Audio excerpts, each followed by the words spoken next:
दोस्तों, मास्टर जी शो में आप सबको खुश आमदीद। आज एक निहायत ही सबक आमोज कहानी के साथ आपकी खिदमत में हाजिर हुआ हूँ। उम्मीद है ये कहानी आपको बहुत पसंद आएगी।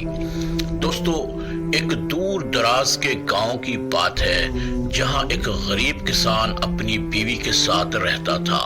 वो खेती बाड़ी करके अपना गुजर औकात करता था।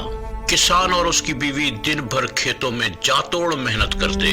वो फसलें उगाते, फसलों को पानी लगाते और निहायती मेहनत से अपनी रोजी रोटी कमाते। किसान की बीवी निहायती ज़हीन और फतीन खातून थी। वो हर मुश्किल में किसान को मशवरा देती, जिस मशवरे पर चलकर किसान मुश्किल से बाहर निकल आता। आज किसान बहुत परेशान था क्योंकि उसके कच्चे घर में चूहे और उसके खानदान ने बिल बना लिए थे। चूहे उसकी कीमती चीजों को बर्बाद कर रहे थे। न सिर्फ घर में बल्कि फसलों में भी नुकसान कर रहे थे। किसान दिन भर मेहनत करके जब घर आता तो चूहे रात ही रात में उसके तमाम पौधों को काट कर बर्बाद कर देते।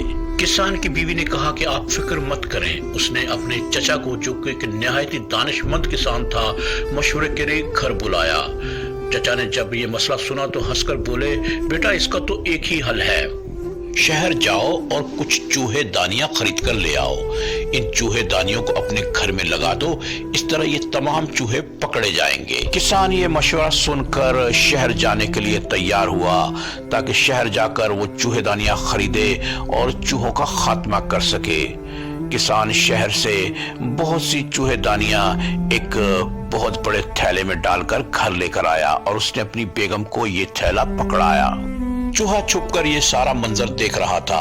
उसने जब किसान की बीवी को लिफाफा खोलते देखा तो समझा कि खाने पीने की कोई चीज है, मगर उसके अंदर से निकली चूहे दानी। ये देखकर चूहा निहायत ही घबरा गया। चूहा बदहवासी में भागम भाग कबूतर के पास पहुंचा और उसे बताया कि घर में चूहे दानियां आ गई हैं। कबूतर ने हंसकर कहा, ये तुम्हारा मसला है, चूहे दानियों से मुझे क्या लगे। इस पर चूहा भागा भागा मुर्गे के पास गया और मुर्गे ने भी ऐसा ही जवाब दिया कि भाई तुम जानो और तुम्हारा काम, चूहे दानियां मेरी प्रॉब्लम नहीं है, ये तुम्हारा मसला है। इनसे किस तरह बचना है ये तुम सोचो और तुम्हारा खानदान सोचे।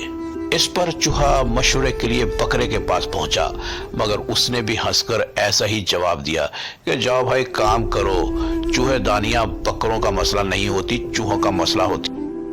दोस्तों, करना खुदा का ये हुआ कि इसी असना में एक सांप चूहे दानी में फंस गया। सांप की दुम को चूहा समझकर जब किसान की बीवी ने उसे चूहेदानी से निकाला तो सांप ने बीवी को डस लिया। बीवी की ये हालत देखकर किसान निहायत ही परेशान हो गया और परेशानी के आलम में हकीम की दुकान पर पहुंचा। हकीम ने बीवी को देखकर तजवीज किया कि इसे कबूतर की यखनी बनाकर पिलाई जाए। जब कबूतर का गोश्त एक हांडी में उबाला जा रहा था तो इसी दौरान कुछ रिश्तेदार बीवी का पता लेने के लिए चले आए। अब मेहमानों की खातिर मदारत के लिए मुर्गे को ज़िबा किया गया और मुर्गे की कढ़ाई बनाकर मेहमानों को पेश की गई। अगली सुबह सांप के जहर से बीवी मर गई और उसके जनाजे में शिरकत करने के लिए गांव के बहुत से लोग इकट्ठे हो गए। ताज़ियत करने वाले लोगों को खाना खिलाने के लिए बकरा ज़िबा किया गया और बकरे का गोश्त पकाकर लोगों को खिलाया गया। यूं वो चूहे दानी जो चूहे के लिए लाई गई थी, वो कबूतर, मुर्गे और बकरे तीनों की जिंदगियां निकल गई।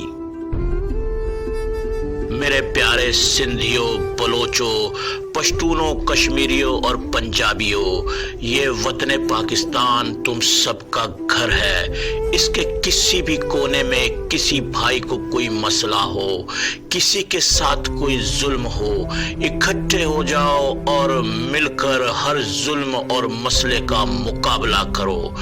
ये मत सोचो कि ये तो वहां का मसला है, यहाँ का मसला है। सीसा पिलाई हुई एक दीवार बन जाओ और हर मजबूरी और हर जुल्म के खिलाफ सीना सपर हो जाओ। मास्टर जी शो में आने के लिए बहुत बहुत शुक्रिया। अगर वीडियो पसंद आए तो हमारे चैनल को सब्सक्राइब कीजिए और आते रहिए मास्टर जी शो में।